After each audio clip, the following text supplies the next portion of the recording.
Okay, I wanted to make a quick video. I had a orange amber color check engine light on in my vehicle on the 235. It's basically my first check engine light that I've got on. I basically went into the restaurant, came out, and then there was a check engine light on, um, and I didn't know what it was. So I went to I was gonna go to the shop and pay 145 to diagnose it, but I called AutoZone up. You could go over there.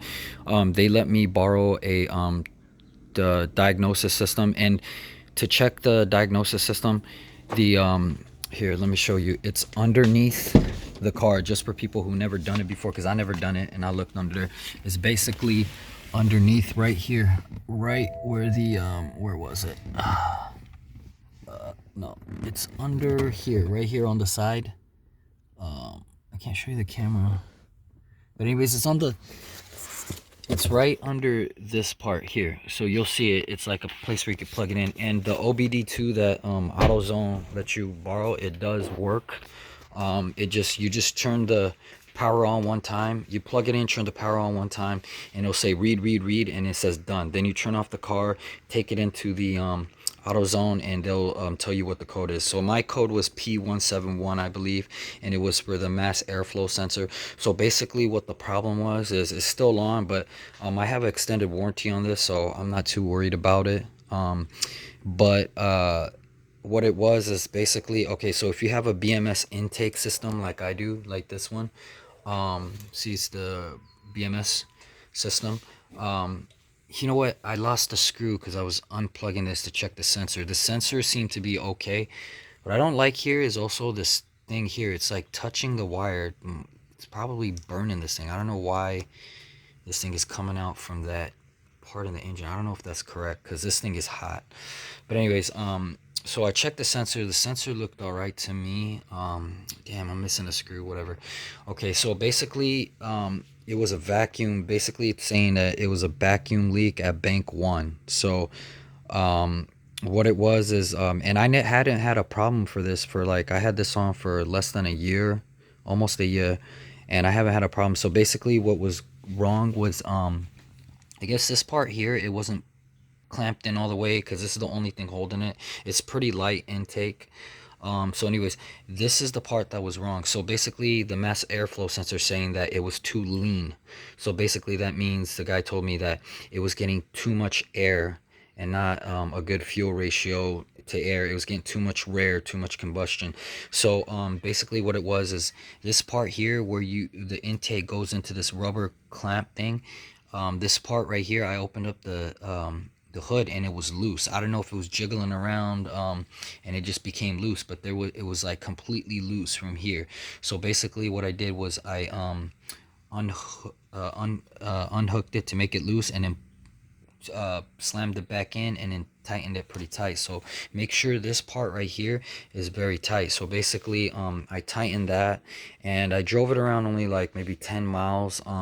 The engine light's still on, but the guy told me that, you should drive it around maybe 50-100 miles to see if it goes off. And if it goes off, then yeah, that was the issue, which I'm pretty certain it was, because the whole thing was like off. So that makes sense that it was getting too much air, because this part was unclamped. So just make sure when you use the BMS intake, make sure all the parts are tight. Look especially in this area here. And then if I don't make another video about it, then that means that cleared up the problem. But if I do make another video about it, I'll let you guys know that wasn't the issue. But I'm pretty sure that was the issue for the mass airflow sensor. I just wanted to get that out there, just to let some people know that, what the problem was. So just check on that part. And also, I don't know if I did it correctly, but I took the whole air box out.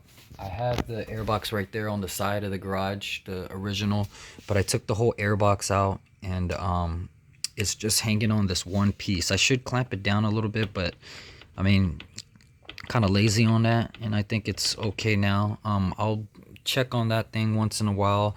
Make sure this part is clamped on tight and it's not, loose or anything. Screwed on pretty tight on there.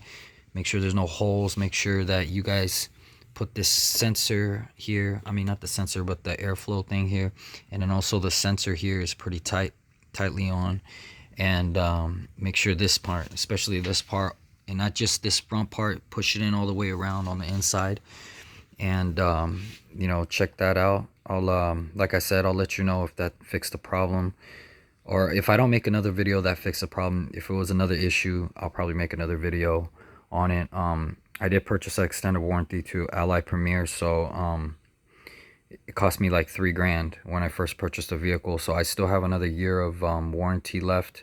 And I got the major guard, which covers all things electrical, everything, so basically covers the whole car. So you know, I'm not too worried about that. Yeah, just make sure, you know, when you use the aftermarket intakes, that all the parts are good, so your mass airflow sensor is not bad. If it's either not that, then I might have a leak somewhere in here, or it might be a bad sensor. The sensor I looked online cost about like $161. um Man, if you guys know in the comments below if this wire is supposed to be touching this thing, let me know. I know it has a little plastic protection thing, but I mean, I feel like it could catch on fire or something. Like, I don't think it's supposed to be resting on that.